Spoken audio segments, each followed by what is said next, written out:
Hi Pisces, my name is Audrey Alison. Thank you for joining me for your October 2016 forecast for the month. It is a beautiful day. It's very hot, but I think I'll be able to continue the forecast outside. There's some breeze happening, which is beautiful. I'm using the Alchemical deck by Robert M. Place, my steadfast go-to deck. So if you book with me, I will more than likely be using this deck for the reading. I want to thank you very much for your subscriptions to this channel. I really appreciate your support and for following along on Facebook, subscribing to there, or liking my Facebook page, Audrey Alison Astrology and Tarot, and also for following me on IG. I know it's a personal page, but I throw in some astrology there as well. So if you're into that, I am at Summer Gemmy. There's only one day you can be a Gemini and be born in the summer, and that is June 21st. So, you know, that's my B-day. Okay, Pisces, this month is a month of change. It's unavoidable due to how many squares we have going on at once. Planets who are positioned in a not so harmonious distance away from each other.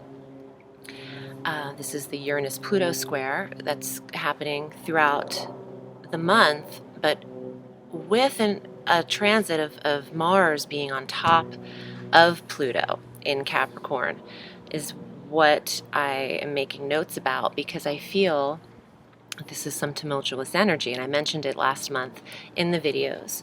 But the dates are a little bit shifted because I noticed that a little bit earlier, from the 12th of October through November 4th, Pluto is really on top of, or Mars is on top of Pluto in Capricorn, in your 11th house of goals and friendships and social clubs and groups and organizations that you're connected with, and squaring Uranus in the 2nd house of money in Aries.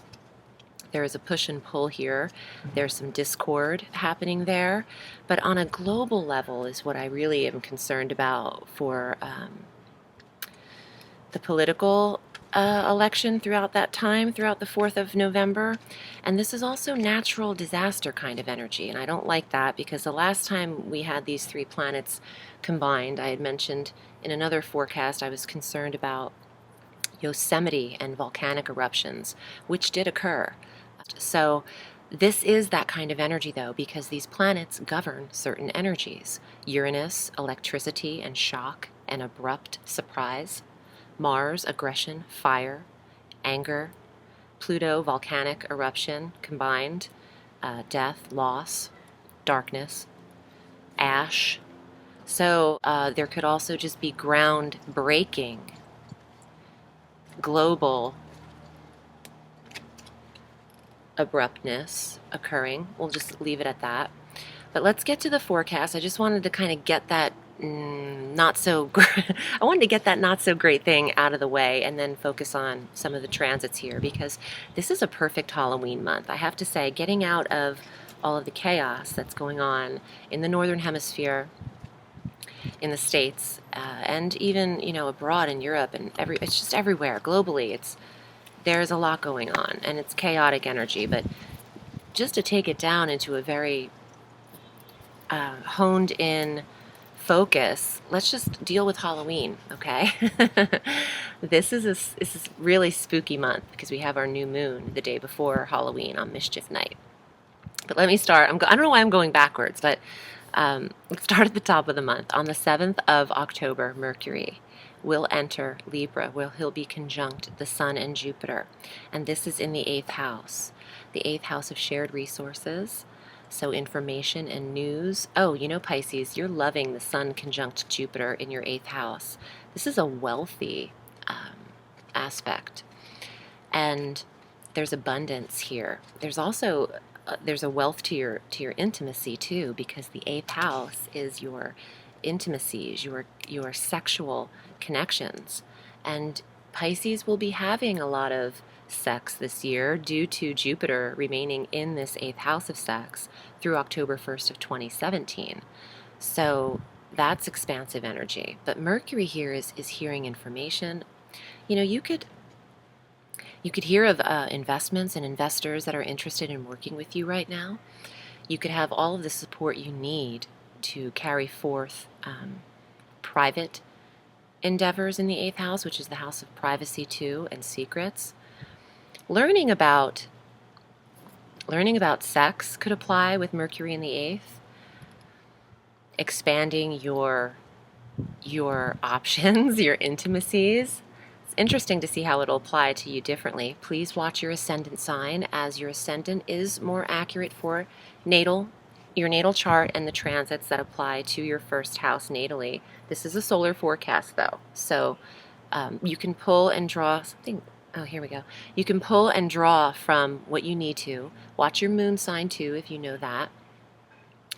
And you can apply it to your life. Not every forecast will match up with everybody. It's impossible. These are general scopes, but when I do receive information regarding each sign, when I'm interpreting planetary energy, and what I like to refer to as channeling, especially when I use the tarot, you can really pull from those messages for all 3 of the signs that you identify with, the sun, ascendant, and moon. Now, on the 16th, we have our full moon at 23 degrees of Aries, and this is closure in the 2nd house, putting an end to maybe closing out on some investments or where you have some of your money. You're taking it out of a certain bank and putting it somewhere else, or there's an end to the negative interpretation of self-worth. If you are down on yourself, how you are valuing yourself, you could turn that around. There could be an end to any negative self-thinking, which we know we all struggle with. I am no exception. I mean, completely.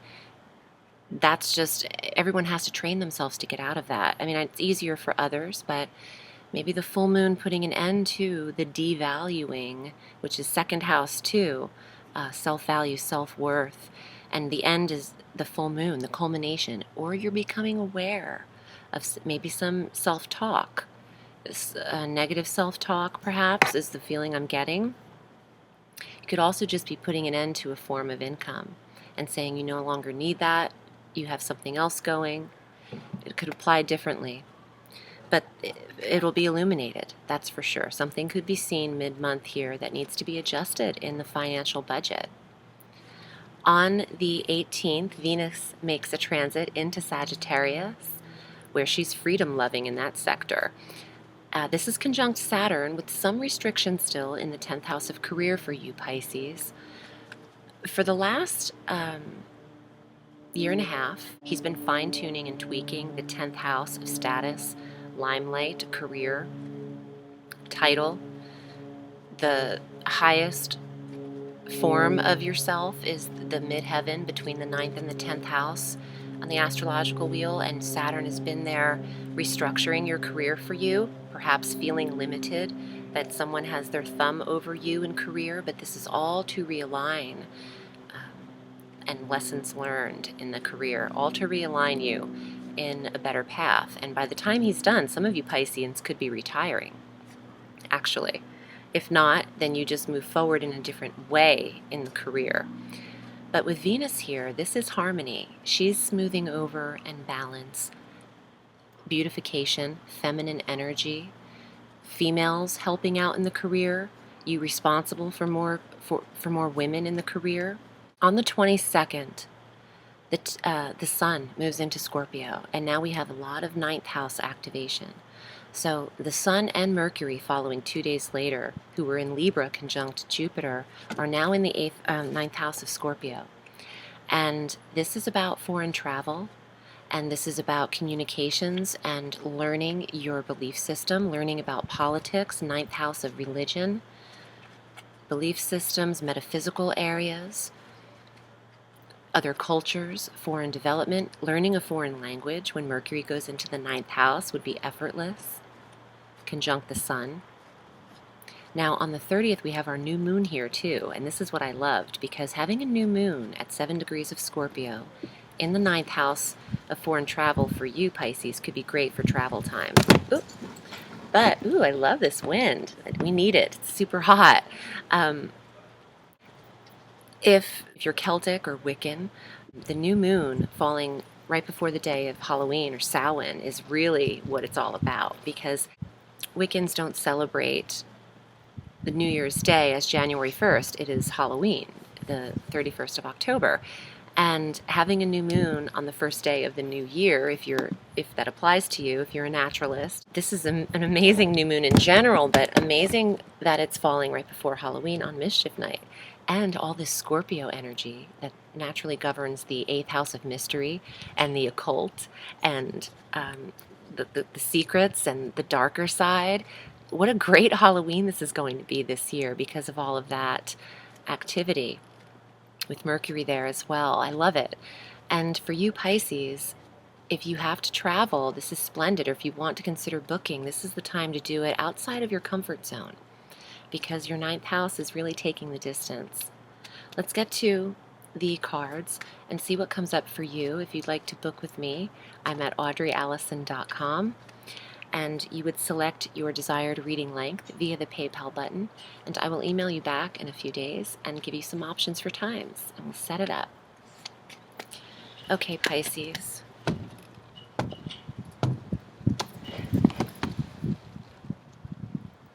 Okay. The Emperor. Well, you're in control, that's for sure. You're your own authority. You have leadership. You're your own boss. This is also the sign of Aries and Mars. It really governs over those two energies. And let's see what else comes up, okay, before I get into it. Okay, the Devil, this is Saturn. Interesting. Okay, so Mars, Saturn. We're getting a lot of planets, planetary cards. Restriction in that 10th house of career. What are you bound to? Remember I mentioned someone having their thumb over you? That's this card.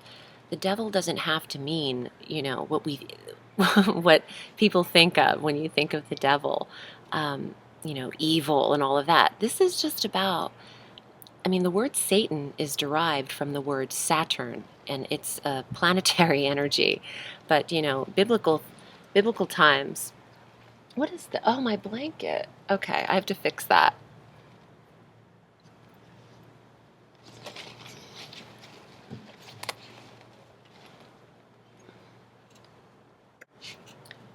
Sorry guys, I had to stop for a minute. I have something covering me and and it fell and I just wanted to fix it. Okay, so what I was saying was, this doesn't have to represent something, disastrous and evil. The word Satan is derived from the word Saturn. It's planetary energy.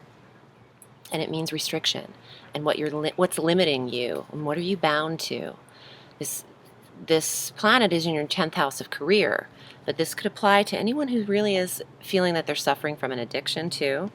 Any kind of addiction, from food to sex to alcohol to drugs to shopping, Let's see what else comes up. Ace of Wands, very sexual card. Maybe some Pisces are dealing with a sexual addiction. Some of you, clearly not all of you. But the Ace of Wands is also creative energy. It's catalyst card. It's the initiator. And again, it's fire. Look at all this fire. Okay, so the Emperor, he is fire. That is Aries, that is Mars. Those are the two fiery energies. Then you have all the fire in the Dragon of the Devil. And then this Ace of Wands with the fire.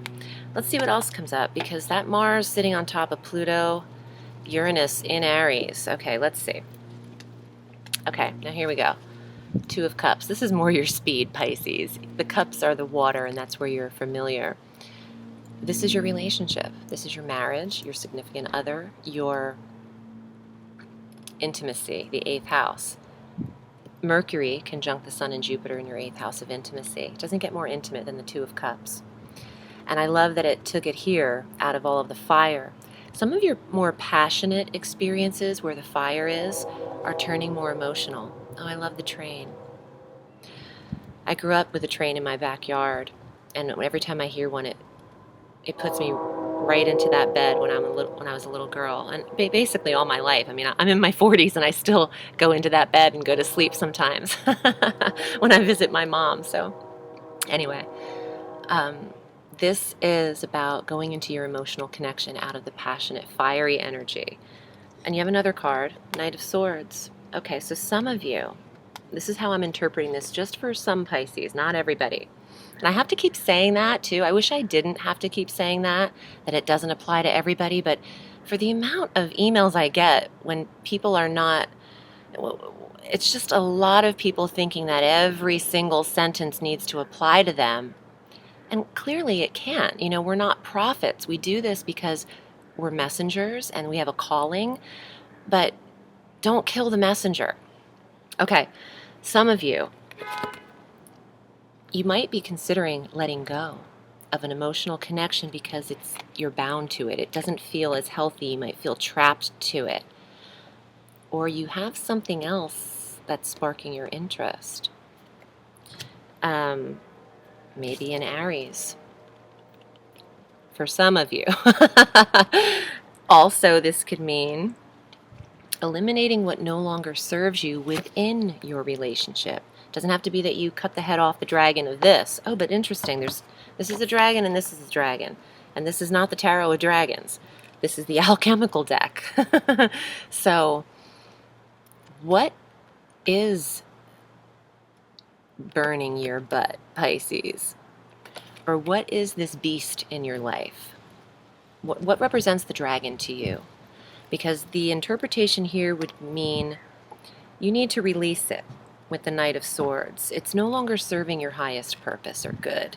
And what really is serving your highest purpose is the attraction and intimacy in your relationship. This is a sexual card too. It's very phallic as well. And it could apply to the fact that you are incorporating this into physical relationship and romantic, emotional relationship. Perhaps with a Capricorn or an Aries. I didn't mention that. This governs Saturn, but it's Capricorn energy. So maybe Pisces has that sign in their life right now. Yes, this could be an air sign, younger male, Gemini, Libra, Aquarius. However, I don't really go there as much with my pages and my knights to identify them as people sometimes, just because I feel like they have so much definition on their own. But again, every reader interprets things differently, so, don't judge us. It's like we can't all be the same, and it's okay. Draw from what you can from this. This is an interpretation. It is a reading. I hope it was helpful to you, Pisces. And I'm so thankful that you stood by and watched the forecast. And I'm wishing you a sweet October. Remember, the sky is limitless, so reach for the stars.